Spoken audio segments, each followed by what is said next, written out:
Hello there, my name's Nick Dale from Nick Dale Photography.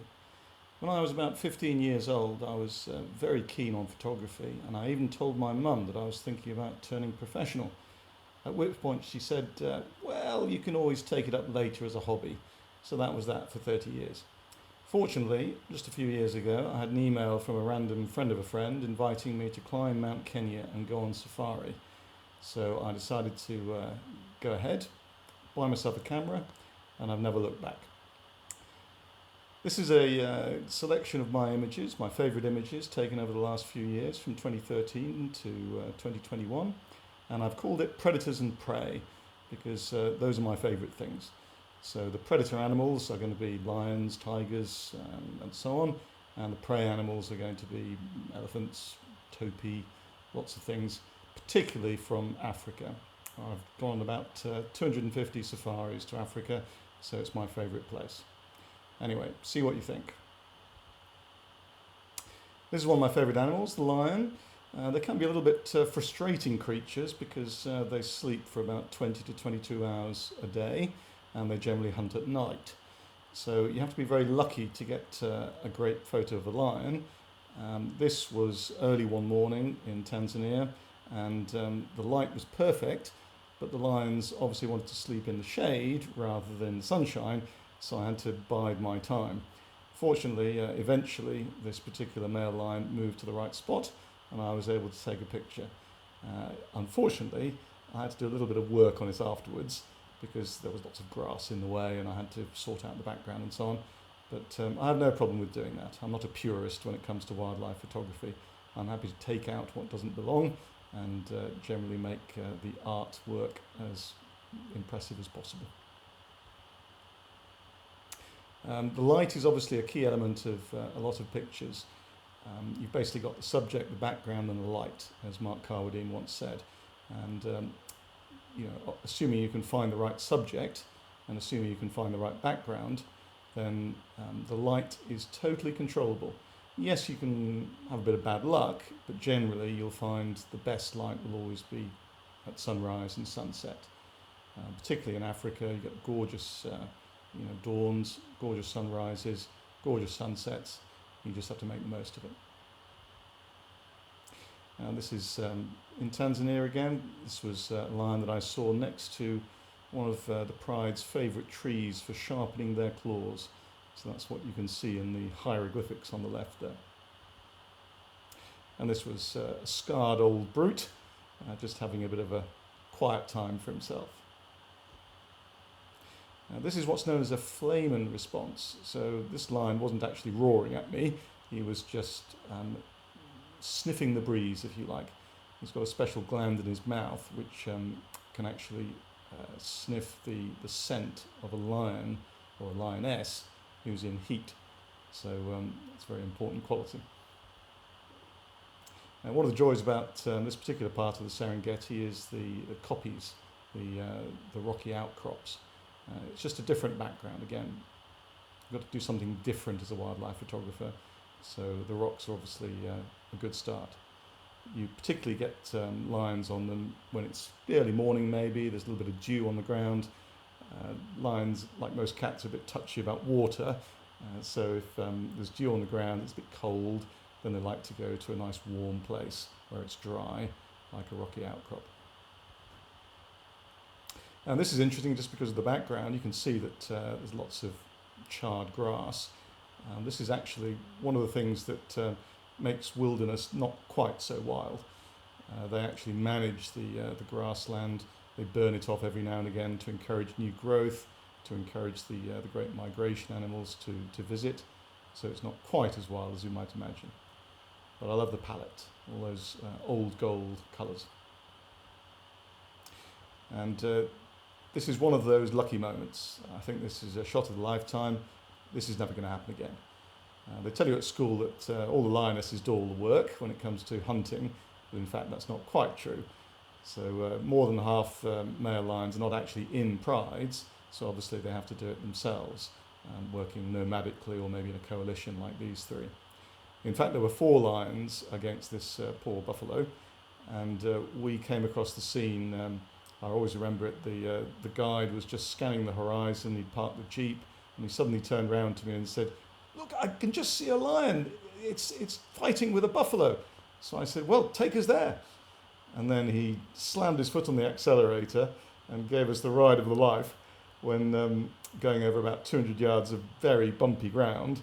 It was all I could do to desperately hang on to my cameras to make sure they didn't fly out of the window.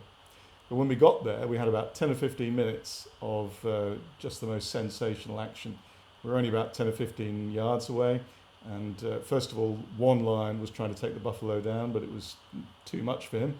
So he got a couple of mates involved, and then finally a fourth one started to tuck in, and they all lined up behind the buffalo, just like the Last Supper. And that was a truly sensational day. There were a couple of guests in the car with me, and we just couldn't stop talking about it. So the other occasion when you can really pig out is dawn or dusk, really. And getting silhouettes of animals is one of my favourite things. It's usually easier, though, if it's in a conservancy. If you're in a national park, then they tend to throw you out at sunset, and you can't get in early enough in the morning. But at a place like, I think this was Serengeti Grumeti tented camp, and I've also spent a lot of time at Klein's camp, just on the Kenyan-Tanzania border. And the first time when I arrived here, I said to the manager, I said, "Listen, what I really want to do is to get some silhouette shots at dawn or sunset. Do you know a place where I can try to do that?" And initially he said, "Oh no, it's a bit difficult, it's very flat around here, there aren't really the slopes that you need." And I said, "Well, what would be the best place?" He said, "Well, maybe at the man-made waterhole. Let's see whether we can do that." So of course I go out the very next morning at about 6 o'clock, and lo and behold, there's a lioness right where I wanted her. Fantastic.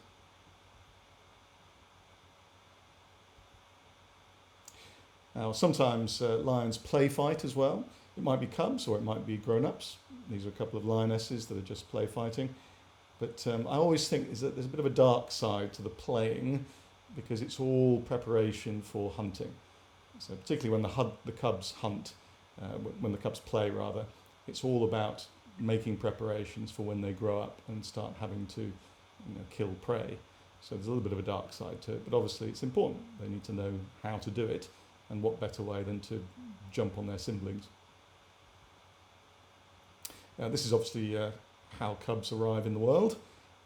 I was lucky when I went to Klein's camp, because a few nomadic lions had taken over the pride and unfortunately killed the cubs of the existing lionesses.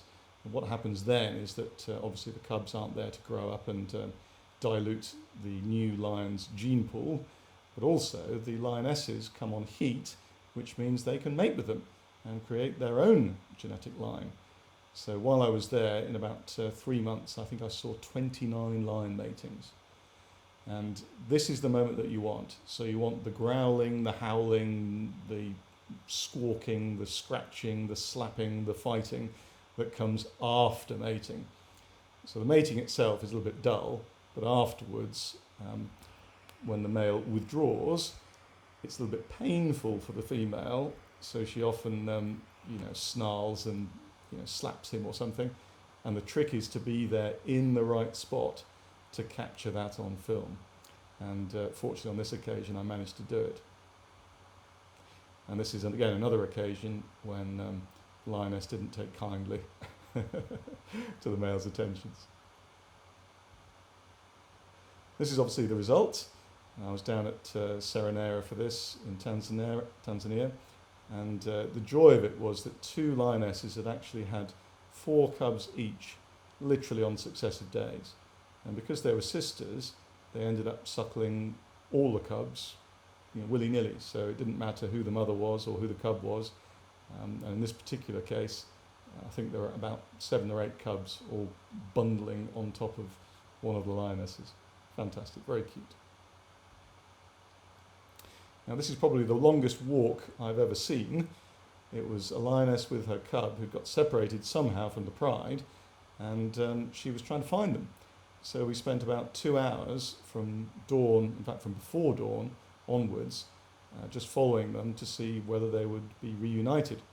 And the light at this stage was fantastic, long shadows, gorgeous golden glow, golden hour, and we just followed them. And after about 2 hours, I think the driver was getting a little bit bored, so he said, "Oh, do we really have to follow them all the way? I mean, the ground's getting a bit tricky, and I'm getting a bit bored." So I said, "Well, it'd be such a great reunion. Come on, let's see what happens." So we carried on, and then eventually they did find the pride, and it was an enormous pride of about 26 lions, and it was like VE Day. There was just more celebrations than I can ever imagine, and lots of head rubbing and nuzzling and general merrymaking to see that finally they were reunited.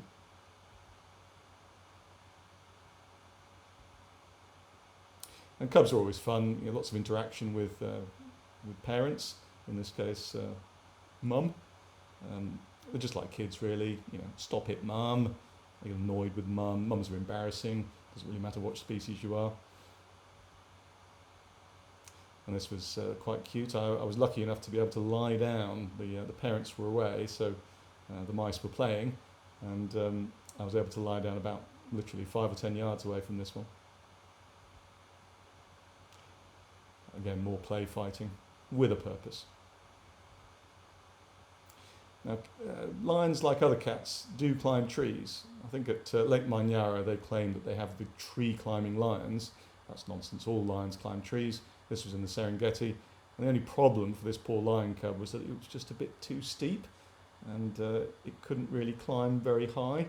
So mum and dad were at the topmost branches. Meanwhile, the lion cub was stuck about 6 feet off the ground, which she got there in the end. This is from the same shoot.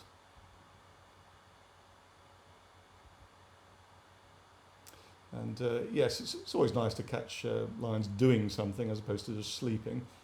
So yawning is a typical moment. At least it kind of looks like they're growling, even if they're not really. And a tree can be, well, as small as you like, even 6 inches off the ground. You've got to start somewhere. Now, moving on to leopards. I think if you ask most people on safari what their favourite animal is, they'll say the leopard. And they are truly beautiful creatures, I'll give you that. I think I probably prefer the cheetah, if only for the chance of a kill. But in terms of physical beauty, yes, there's nothing quite like it.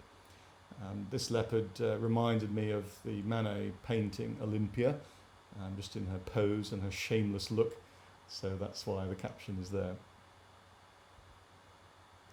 Leopards love to be in the trees, partly to protect their prey. If they have a kill and they can drag it up the tree, they have incredibly strong jaws, and they're strong animals, so they can drag an entire topi or impala up there without too much effort. And I've seen it happen. But obviously sometimes the tree is not really the right shape, or there's a branch in the way, so it can be very frustrating. I was very lucky on this occasion. For about 40 minutes at a place called Kachechi in the Masai Mara, I was able to watch basically a catwalk model show. It was fantastic.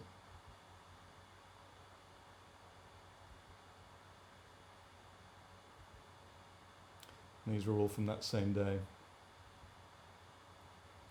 It's worth pointing out here that the tracks in Africa are not just for vehicles. Leopards, like lions, as I say, like most cats, don't particularly like the dew when it's cold in the morning, so they just use the tracks instead. So what better way to avoid the cold, wet grass? And again, same thing here. This was probably one of the largest leopards I've ever seen. This was again at Klein's camp in Tanzania. It's just monumental animal. And then the point to make about this is that patience is definitely a virtue when it comes to wildlife photography. We saw this cat coming across the savannah, and then it jumped into the tree and went right to the top. So we couldn't possibly take any pictures. There were too many branches in the way. It was too far away. There were 2 vehicles there. I was in one, and there was a family in the other. And eventually, after waiting for about 20 minutes, the mother just radioed us to say that she was going home because the kids were getting antsy and it was all a bit difficult, and she would see us at dinner. So, of course, what happens? 5 minutes after she's left, the leopard comes down and poses for us 5 yards away in the fork of the tree. utterly glorious, but when I told her later, yes, the mother wasn't very happy. Just got to be patient, kids or no kids. This is another example of a leopard posing for us. Very nice. And then when the first of those leopards came down, it actually sat probably about 5 yards away from us, even 3 yards away from us. And I was able to get the big dog out, the 800mm lens, and I took this shot. I think it's the closest I've ever been to a leopard. And I thought I would take half its face, just to be a little bit unusual. One of the jobs of the wildlife photographer is to try and make sure that you do something different. Everybody's seen 1,000 photographs of a leopard, but how can you make it unique? How can you make it different? That's the constant challenge, whether it's through the lighting or the composition or the subject matter, whatever. And if you want to make it a little bit more special, you can use selective colour, which is what I've done here. So obviously the eye is the most important part, so that gets the colour. Everything else gets the black and white treatment. And eyes are very important when it comes to wildlife. You have to focus on the eyes, particularly if there's a connection with the camera, it's looking straight at you, but also in general, nothing beats it. So here's my personal favourite animal, the cheetah. A bit of a sad story behind this photograph. The animal was fine, but this was chosen for the final selection for the book Remembering Cheetahs. And I thought for a moment that it would be published as part of that charitable exercise, but in the end it wasn't. So sad for me, but it's still a beautiful shot. Again, all those old gold colours that I love.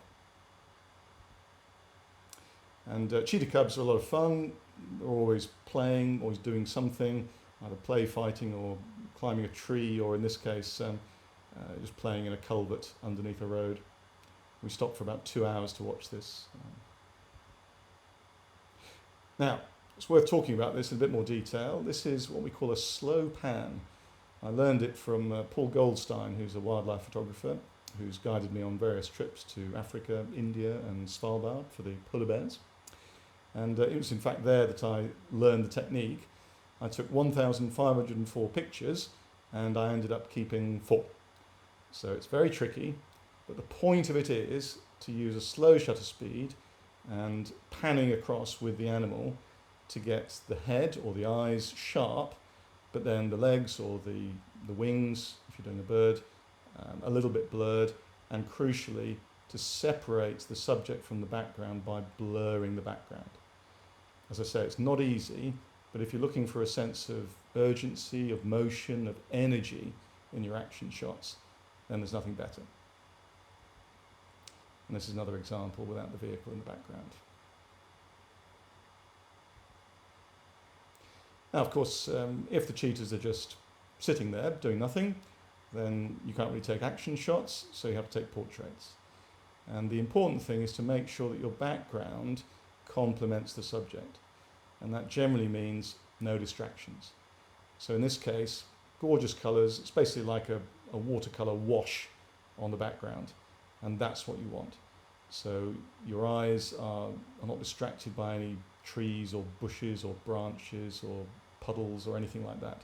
They just go straight to the subject. Now, one kind of portrait that seems to be a little bit more popular these days is what you might call the environmental portrait. So the animal itself is a little bit smaller in the frame, but you get to see a bit of the environment. So in this case, the tree line at the back, the grass, obviously, the savanna. It gives you the tone, the mood of the place, particularly in this gorgeous light. Now, normally, you would end up with a shot of the animal before it jumps, just before it jumps, or while it's jumping. In this case, I took a series, and I actually prefer the next one.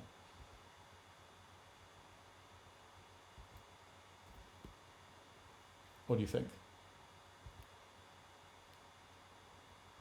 I think the second one is slightly better, just because the legs are a little bit closer together, maybe.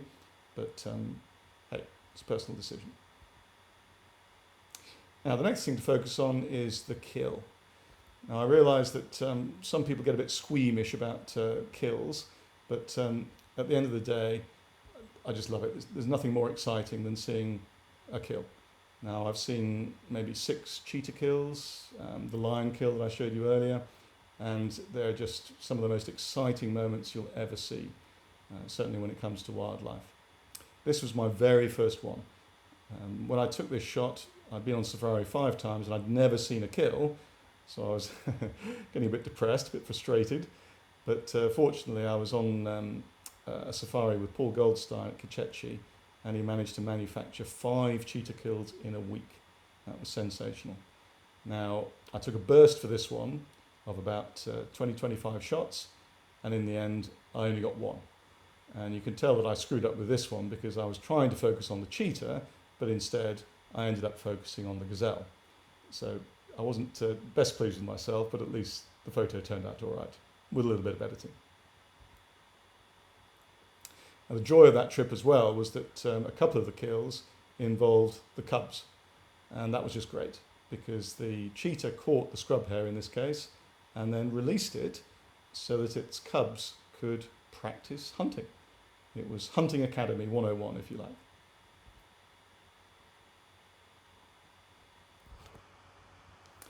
Now, this is a technique that I learned from Paul Goldstein. The idea is if you can get the opportunity to lie down in the grass, then you can create a beautiful kind of blur or wash of green in front of the subject. Now, obviously what you lose here is the entire subject. It looks as though the bottom half of the cheetah in this case is disappearing, but that's just an artistic decision. If you like that, then it's a great way of, again, doing something different. Personally, I like it. You may not, but there's nothing to say that you have to see the whole animal, obviously, and it does seem to be quite popular these days. I've seen a French photographer do quite a lot using snowbanks in the foreground. So obviously the colour is different, but you get the same effect. The animal is appearing to emerge from a blurry white foreground.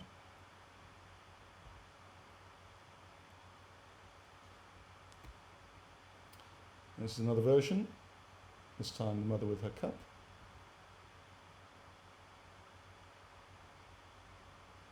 And this is a more traditional portrait.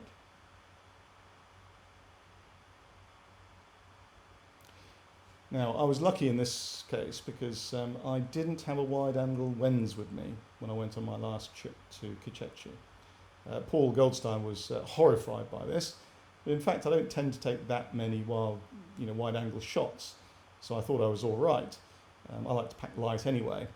But the point is that there are certain occasions when you do need a wide-angle lens. So in this case, I was very close to the cheetahs, maybe only about 10 yards away, and I only had an 80 to 400 mil.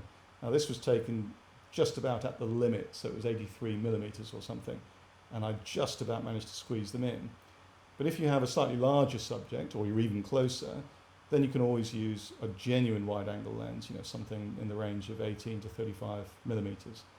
So I've learned my lesson. In future, I'll make sure I have it with me.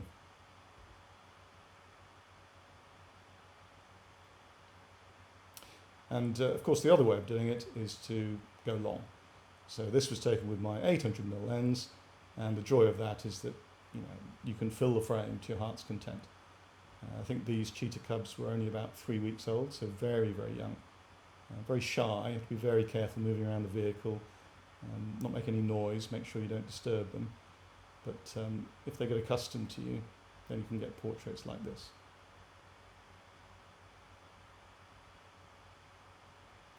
Change of subject now. This is the black-backed jackal or the silverback jackal, and again, the light's the important thing here, and the contact with the camera.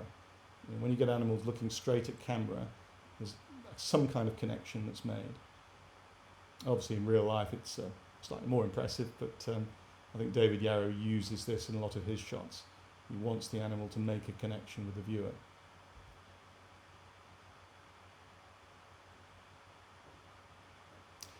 And again, change of subjects. This is a Bengal tiger. Her name is Maya, the Enchantress, as she's nicknamed, and I saw her at Tadoba, again with Paul Goldstein, a few years ago. And in fact, it was 47 degrees centigrade. It was baking hot. The sun was in a perfect blue sky, and that kind of shot doesn't interest me.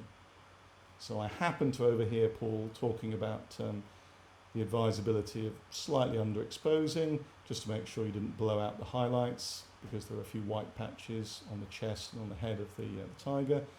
But I thought, go big or go home. So I underexposed by 2 stops, which means I was giving it only a quarter of the light that I should have been, but this is the result. And it's won 1 or 2 competitions, and people seem to like it, but the point is it's different.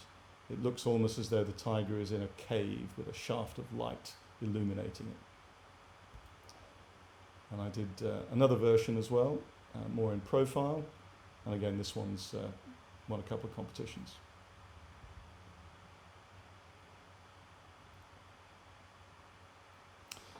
Now, hands up who knows what this animal is. A lot of people might say the leopard, but actually, in fact, it's a jaguar. So the way you can tell the difference, apart from the size, is the spots. So if you look on the flank, they have genuine rosettes. In other words, a ring of spots with a spot in the middle. People often say that the leopard has rosettes on its flank, but they're not really, they're just rings of spots. So if you see a spot in the middle of a ring of spots on an animal's flank, then that's the jaguar rather than the leopard. Obviously the face is slightly different, but it's hard to tell sometimes if you don't see them side by side. I saw this particular jaguar in the Pantanal, which is pretty much directly in the middle of South America in Brazil. Great place to go. We were on a fantastic motorboat. We had a kind of tripod for each of us, so we could rest our very large, very expensive, very heavy cameras and lenses. That was perfect. And we had about 13 sightings in a week, so it was great. What the jaguar mostly do is they walk along the banks of the river, which are quite high, probably about 10, 12 feet, and sheer, and they jump down on any prey that they see. So it could be capybara, or it could be caiman. And we were lucky enough to see a kill when a jaguar took down a caiman, which is kind of a South American version of the crocodile. And this was part of the action. The problem was that this particular jaguar was quite young and it had only just started hunting. So jaguars are different from lions, let's say. Lions suffocate their animals by taking the neck from below. Jaguars jump down on them and therefore they take the neck from above. And unfortunately this jaguar had taken the caiman from the below, and it couldn't change position because it was worried about releasing the caiman, which would have scuttled off and it would have lost its lunch. So it spent about 10 minutes trying to readjust its hold on the animal, and then finally it killed it and tried to drag it to a safe place. As I say, the problem with the banks of the river here is that they're so steep and so high that it was very difficult. And this particular jaguar spent a good 25 minutes trying to find a spot where it could drag the caiman up the bank and under a bush somewhere. When it finally managed to do it, there were about 15 boats with about, 60 people on them, and we all gave them a round of applause.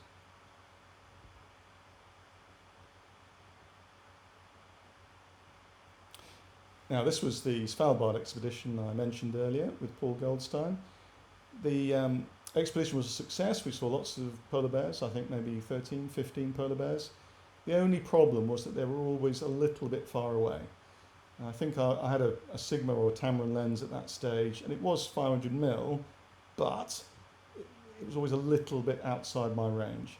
So we couldn't get any close-ups, and in particular, the photos were just a little bit soft.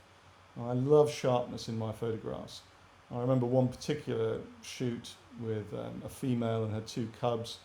They just put on a show for us. Absolutely sensational if you were just watching through binoculars. But in my case, I was trying to take pictures, and they were just so far away, and my my lens wasn't quite good enough, perhaps. So when I got back, I just ended up deleting almost all of the pictures. I took some advice on that occasion when a friend of mine said, well, you just need to make sure you fine-tune your focus. And after that, I've made sure I've done that, either myself or by sending it to CameraCal or somewhere, because you absolutely have to give yourself the maximum opportunity of sharp shots. So it's not necessarily all in glass, it's just about little things like fine-tuning.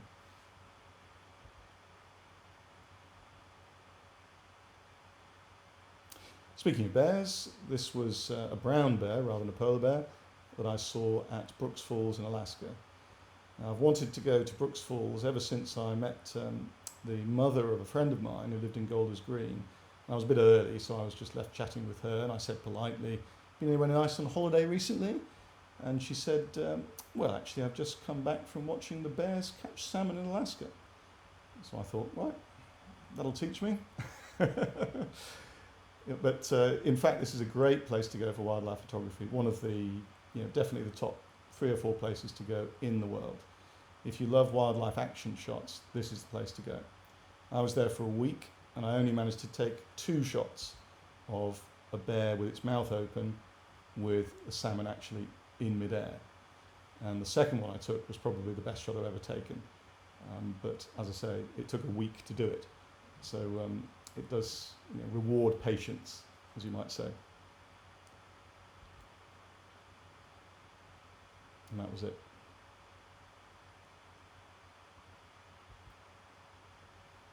I've seen bears in other places, of course, but let's get back to Africa. So we're working our way down the chain of predators.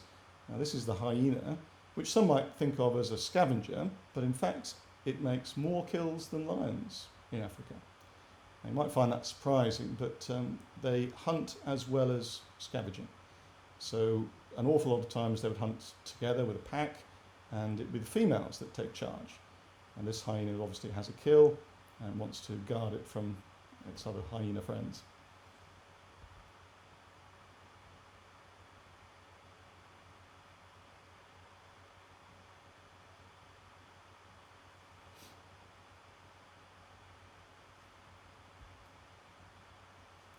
And this was in Botswana. I was actually on a boat trip and managed to catch the dust bath, and then moving on to Africa again. This was Tanzania, and the point about this shot is simply that it pays to go out during bad weather. So you can see the storm clouds in the distance and the perfect complementary colours, kind of the orange and the blue, or the yellow and the blue, and you have to be prepared to take the risk. 10 minutes later we were utterly drenched by a monsoon downpour, but at least I got the photo. And you can see the elephants all over the place. The other thing that you might try is a slow pan. Now again, it's difficult, particularly with elephants, because they move so slowly. So for this one, I took it at 1/4 of a second. Obviously, carefully wedging myself in the Jeep, using a beanbag, trying to be as careful as I possibly could when I was panning across, and it just about worked out.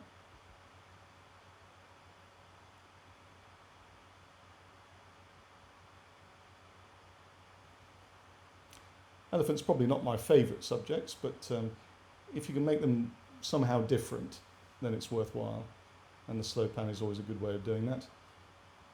Alternatively, you can try cropping in for a detail, or try this silhouette.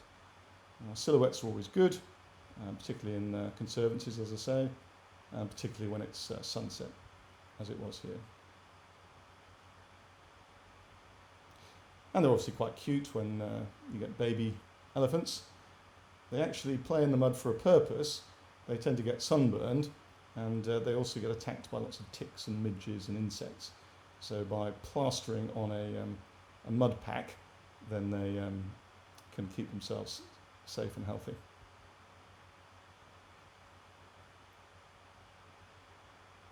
Hippos, a little bit edgy sometimes, but most of the time they just sit in the water doing very little, to be honest. So again, not my favourite animals. But this particular hippo I happened to see at Serengeti Grimeti, and I was just thinking about something, and I was walking over to the main area when suddenly one of the kitchen staff said to me in a stage whisper, "Get off the path! Get off the path!" I thought, what on earth is going on? And I looked round, and this hippo was literally 4 yards away from me. So I as quickly as I could, I moved off into the kitchen area. But then as soon as I could, went back to my tent to get my gear, and I started taking pictures. So finally it went back out into the water, and it wasn't very happy with me, but I managed to get this shot. And I turned it into black and white and made it into a low-key portrait by underexposing a couple of stops in order to emphasize that sense of threat. They are dangerous animals. They kill about 500 people a year in Africa.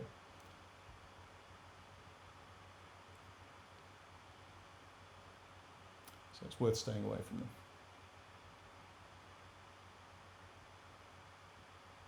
I do have a colour version of this shot, in fact, but slightly less impressive.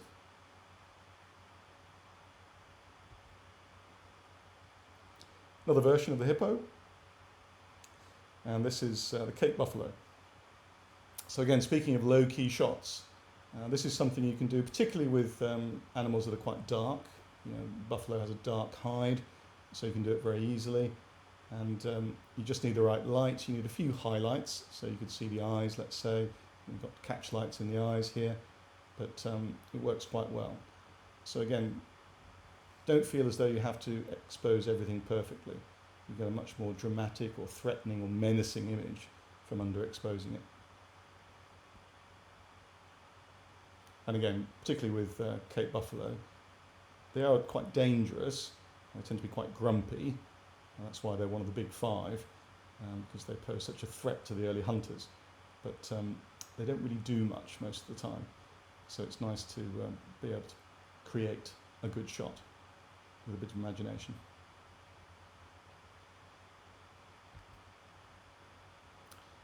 Another sunset shot. This was the only occasion in my week at Kachechi recently when I could see the sun in the morning.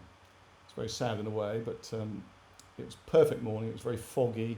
We just needed to find the animals, so we desperately raced around, Paul and I, and we finally managed to find these two Cape buffalo. And again, if you want to make it a little bit more dramatic, why not use selective colour? It's very easy to do in Lightroom, by the way. All you need to do is to create a radial filter and put that outside the image, and then you can basically use the brush to brush off the radial filter where you need the colour. Very easy to do and quite dramatic as well. This is another version. I call it Misty Morning. Not very original, but again, you can instantly tell what the animal is because of the silhouette. Silhouettes really only work if it's distinctive. And strangely enough, animals like the lion don't really work as well because they don't really have a distinctive face, but any horned animals will do, I guess. And again, the same here. You can't really mistake that for a cheetah. And here a young bird catches a ride. Now, this is what I call a sunny silhouette. And before I did this, or started doing these, I'd never seen anyone else do them, but obviously I'm sure that must have happened somewhere. I was actually in Cabartheno in northern Spain for this one, and this is a safari park where you can get a very cheap alternative to a safari, and I was just struggling to get inspiration, if you like. So I suddenly thought, right, why don't I backlit the giraffe, underexpose, see what happens. So I underexposed by about 2 or 3 stops for this one. I took it straight into the sun. This was taken at midday, if you can believe it, and played around with it a little bit in Lightroom, not too much, and I was able to get this shot. I love it. I think it's a great technique, and again, it gives you something different, something that you wouldn't ordinarily see in a wildlife photo. And this was a Namibian version. Of course, the alternative is to expose a little bit more, and you still get the shadows, of course, but in this case you get the catch light in the eye and you get a little bit of the colour. So you have alternatives. It's nice to have a kind of checklist in your mind when you're taking pictures. It's often been said you should never take the same shot 1,000 times. You should always take 1,000 different shots. Light always helps, obviously. This was in Libya. And sometimes you can get away with a unique composition. The mother was standing just a few yards away from the baby, so that was quite fun. And for this one, I was a little bit lucky. It's obviously a zebra. This was a Gravy's zebra, which I always like because they have finer stripes than the common or plain zebra. This was again at Cabarthano, and I obviously got as close as I possibly could with my lens. I think I used a 400mm lens. But the amazing thing is the blue background, and I honestly don't know why it's blue. It was, grass, trees, bushes, nothing blue whatsoever. But having said that, I quite like it.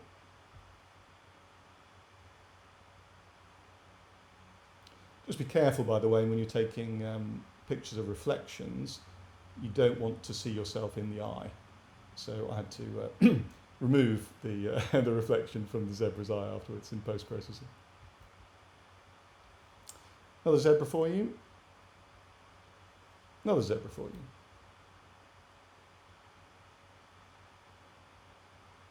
So we're obviously into the prey animals now, and not to be sniffed at. It's not all about lions and tigers and cheetahs and leopards and so on. So it's worthwhile experimenting. This particular shot ended up on the cover of a book. I think if you go in close enough on the stripes of a zebra, it's very easy to be abstract about it, which is quite interesting. And black backgrounds. I haven't mentioned black backgrounds before, but they're very important. So it isolates the subject again, which is a good thing to do, and it's just very dramatic. Increases contrast, and obviously if you want to put it in black and white, particularly with a zebra, then that makes shots like this possible. By the way, I took this in Cabarthano, and it was run by a photographer called Marina Cano, and she boasted about being able to tell me the secret of a black background, and I was intrigued because I love shots like this, as I say. But she didn't tell me initially. She said, "Oh, I'll tell you later." So of course later came along. We were taking pictures of the zebras near the barn, their shelter where they were put in for the night, and she said, "Right, now I can tell you the secret to the black background. Bread." I said, "What do you mean?" She said, "Well, see what happens? I have the bread, the zebra's outside the shed, I throw the bread in the shed, the zebra goes in the shed, and of course, now I can take pictures and they'll have a black background." So there you go, lesson learned. Silhouettes again. Joy of sunsets rather, is that you don't really have to worry about your settings too much. You may think you had to overexpose or underexpose or something, but actually cameras are made believing that the Earth reflects 18% of the light from the sun. Now, fortunately, if you have a very bright sky, the camera is fooled into underexposing the foreground. So it thinks, well, overall it has to be 18%, so if the background's 80%, then the bit at the front has to be pretty much zero.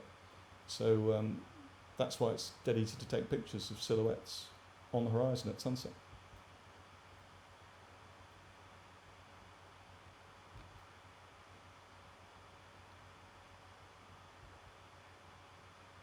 It's important, as I said before, to make sure that the silhouette is recognizable and with as little overlap as possible. So you can see on this case, the legs are just touching each other a little bit, so a little bit of overlap, not perfect. But sometimes you have no choice.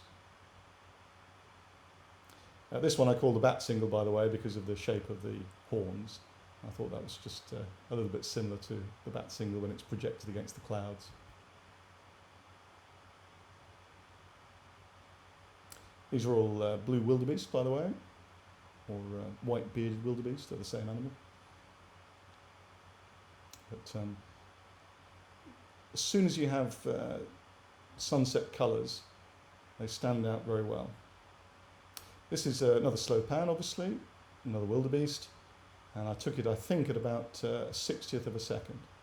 So obviously it depends on the speed of the animal, And the angle, what you want ideally is for the animal to run across your field of view at 90 degrees. Obviously you can't necessarily control that, but it's worth experimenting. So by all means, try different speeds. If you're taking portraits, by contrast, then I would say at least 1,000th of a second. You might say, well, do you really need that much? But animals always do things like blinking their eyes or moving suddenly. So having a nice fast shutter speed, by default to 1,000th of a second, means that there's less chance for that to happen. And the other thing you can do, of course, is take a burst. I think single point or single shot mode, it can be useful in certain circumstances, but it's always worth taking a burst of 2 or 3 just to make sure that you have a good shot. Just in case the animal blinks or does something or suddenly moves, so you won't lose everything.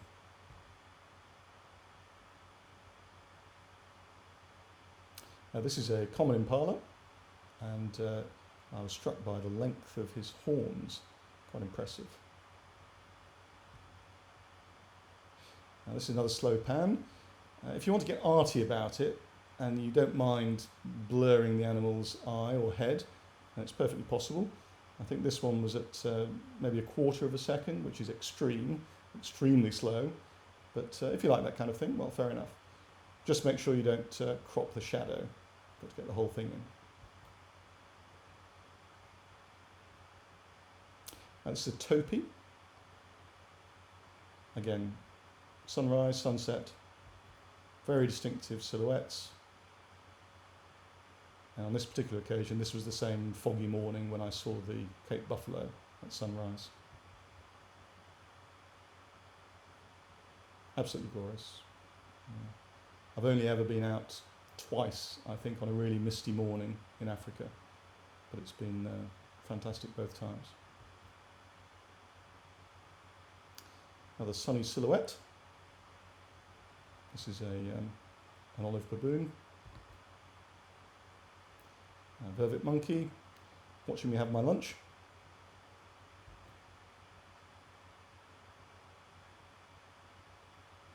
And a change of continents. This was actually at Angkor Wat in Cambodia, and it's a long-tailed macaque sucking its fingers after having a particularly nice lunch with a piece of fruit. But I like the juxtaposition, so you've got the natural with the man-made.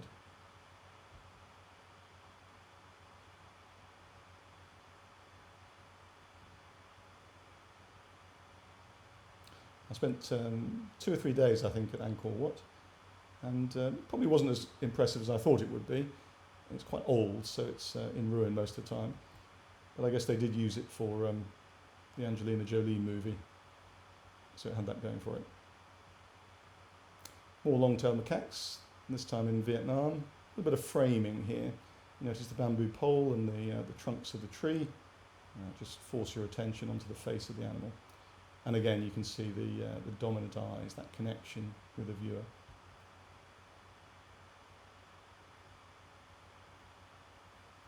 I've sold more pictures of this particular print than anything else. I saw it in Sagar, which is a little village in India, and it poked its head out from behind the pillar and then went back into the little area behind. So I set up, I knelt down, I was waiting and waiting, I was at eye level, I did everything right, but 2 or 3 minutes kneeling on very stony ground is a lifetime. So I was very glad when it poked its head again.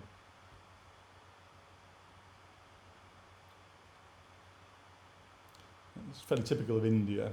You always see these animals that don't seem to belong to anybody but just kind of wander around.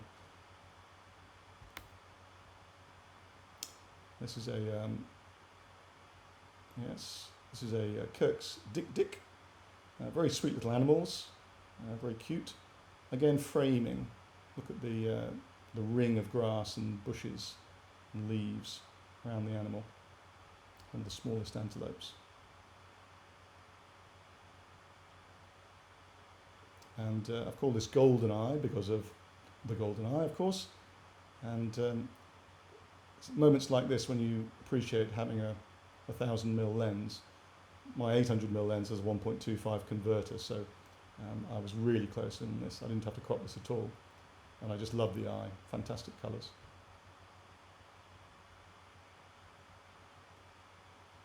This is a giant tortoise in the Galapagos. People kid around when I show them this. They say, oh, you must have had a week to take that picture. I said, actually, I was in a real rush. We parked the van in this reserve, and I jumped out with my camera equipment and desperately tried to get in position to take a picture of this tortoise crossing the road, because I wanted it set against the leading lines of the road going into the background. But literally, I only had about half a second to take the shot, and then pretty soon it had crossed the road, even at about 1 mile an hour.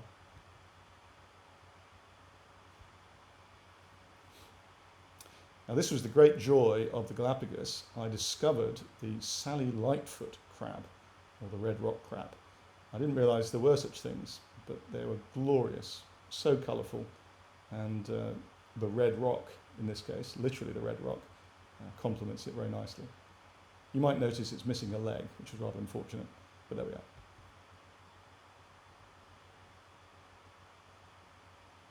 And this is the famous marine iguanas, famous because they're the only iguanas that swim. So yes, I've seen them swimming, and I've seen them in the bark of a tree like this, and also sunning themselves on the rocks. They're cold-blooded reptiles, so they have to warm up in the morning. But I just think they have the most magnificent faces. Looks very Jurassic, hence the title.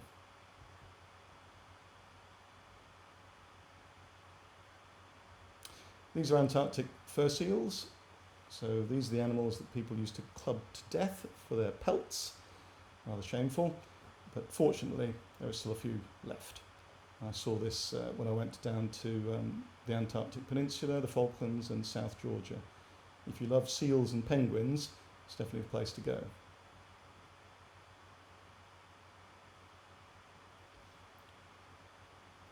You feel a little bit sorry for them because they tend to be very cold and wet, but then again they do have quite a layer of blubber and fat, and they're used to the cold. For penguins, the place to go is South Georgia, particularly for king penguins. There are tens of thousands of king penguins, particularly on Salisbury Plain, where we went with Paul Goldstein again.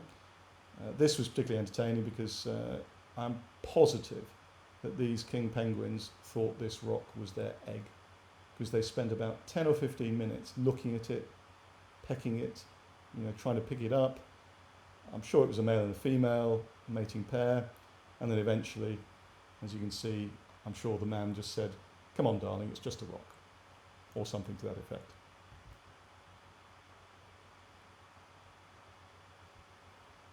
These are Adelie penguins, are named after the wife of a French explorer.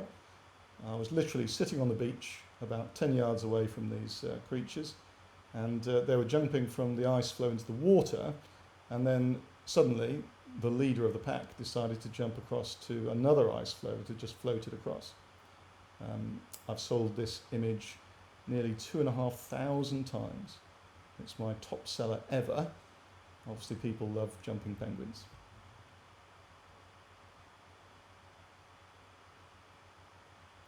Closer to home for this one, this is a golden eagle, and I took it actually as a falconry display at Battle Abbey, where they were having a reenactment of the Battle of Hastings. I didn't realise there was going to be the display, so I was a bit lucky. I rely on my luck sometimes in photography, but it was a great chance to get real close-ups of these birds. They're one of my favourite birds, and I just love close-up, sharp portraits like this one. So sharp you can cut your finger. I took it when they were being fed and watered, so they were only maybe 5 feet away or something, with maybe a 500mm lens. That's how you get that close. Different type of eagle, the African fish eagle. This is the brown snake eagle in Botswana. You get some fantastic blue skies in Botswana, so it's always worth it. But the thing about this particular creature is the eye. Lots of eagles have the most fantastic eyes, particularly the brown snake eagle. This is the crowned eagle, which is actually quite rare. Just taking off here, a bit of an action shot for you. It's all very well taking shots of a bird on a stick, as they call it, but action shots are the way to go, if you have the time. So my love of predators extends to birds, whether it be eagles or Harris hawks or kestrels or whatever you like to mention. This is a black kite. This is a black-shouldered kite, and looks almost like it's at the beach, doesn't it? Blue sky and the sandy savannah. But I like the juxtaposition again with the thorn bush, the whistling thorn.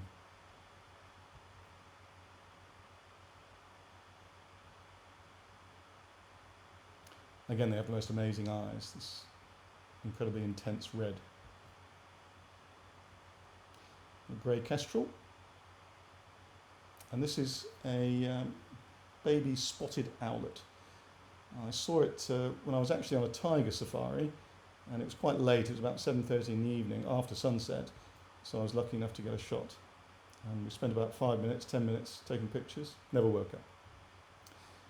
Back to Cabarthano. This is an ostrich in heat.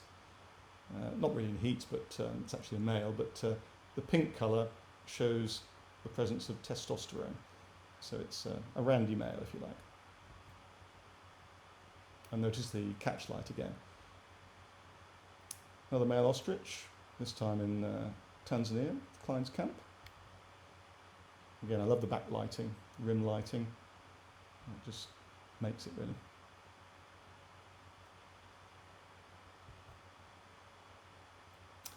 Secretary bird. They do honestly have all the attributes of a secretary in terms of the pen through the hair, you know, the white blouse, the black skirt.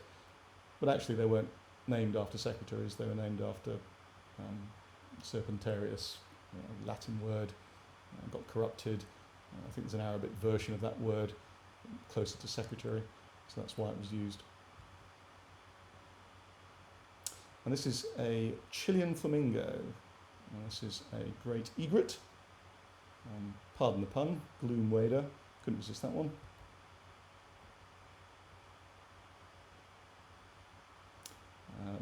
This is a black-headed heron. And this is a white background this time. So you can go both ways, I suppose. Black is easier in some situations where you've got lots of shadows. But in this case, it was a very grey day. So there's lots of cloud behind. And I just decided to overexpose it a little bit. And it just made the background disappear.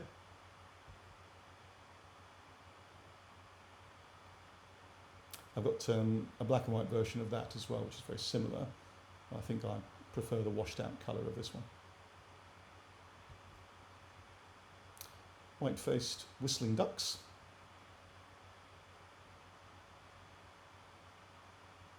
Now, reflections are quite dramatic sometimes. You need fairly calm water, which is rare, but when you do have the opportunity, please take it. If you get calm enough water and you want to focus on the reflection, on the symmetry, then this is one occasion when you can put the animals or the birds right in the middle. So by putting them in the middle, either laterally or vertically, it emphasises the symmetry of the shot. And this was actually not wildlife, I have to confess. This was one of the geese at Galapagos game ranch in Namibia, but very cute. I've called it Wingless Wonder after our 1966 World Cup side. They were the Wingless Wonders because they didn't play with out-and-out wingers. This is a very impressive bird, the yellow-billed hornbill in Namibia, and this is one of the gulls on the Falkland Islands. I just loved the sweeping expanse of sand. It was coming towards me, and I thought if I just stay here, it'll walk past about 3 feet away, which it did. I always think it looks a little bit like a Sergeant Major with its swagger stick behind it.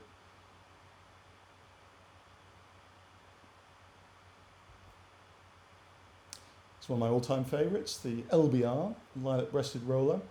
Again in Botswana, the most amazing blue skies. I always think one of the things you can do to make colour photographs stand out is to simplify. If you can simplify the composition, and in this case simplify the background by having a clean blue sky, then it just isolates the subject again and focuses our attention on the most important stuff. Now, I happen to be very lucky for this again. This was going to be a simple portrait of a bird on a stick. It was in Tanzania. I was about maybe 15 yards away. I had my long lens. I was very carefully setting up on my beanbag, trying not to frighten it off. And then suddenly, just when I pressed the shutter, it fluttered its wings. Now, in the heat of the moment, I thought I'd lost it. I thought it had flown away. But it just fluttered and then resettled on the branch. And then the bonus, when I looked on the back of my camera, was that it was actually carrying a grasshopper, which I hadn't seen before. So I was doubly lucky there. But again, notice the background. I made sure that with the length of my lens, shooting wide open, and also with quite a distant background, I was always going to get that lovely blurred green bokeh. Another LBR. Now, when it comes to birds, obviously, yes, we all want action shots, but most of the time they're not flying, let's face it. So what can you do? Well, what I've tended to do is to find a bird on a stick, in this case a lilac-breasted roller on a whistling thorn.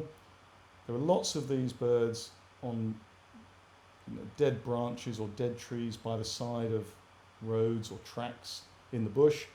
And what you can do is you can set up maybe about 20-25 yards away, if you have a long enough lens, as I do, and then you can simply wait for them to fly away. So if you have settings that are reasonably generous, so by that I mean high shutter speed, like a 2,000th of a second, and also maybe an aperture of maybe a 16th, maybe f16, then you've got your best chance of getting a sharp shot. You can't really pan across because the birds just fly away too quickly. Your reactions are just not good enough. Doesn't matter who you are, you can't move an 800mm lens that quickly. But if you simply focus on the bird, wait for it to take off, or maybe have a quiet word with the driver to shoo it away, then you've got a chance of taking maybe 3 or 4 shots. You might not get the first one, you might get the second. Hopefully it'll spread its wings like this one, because you always get the true majesty of the colour when it spread its wings.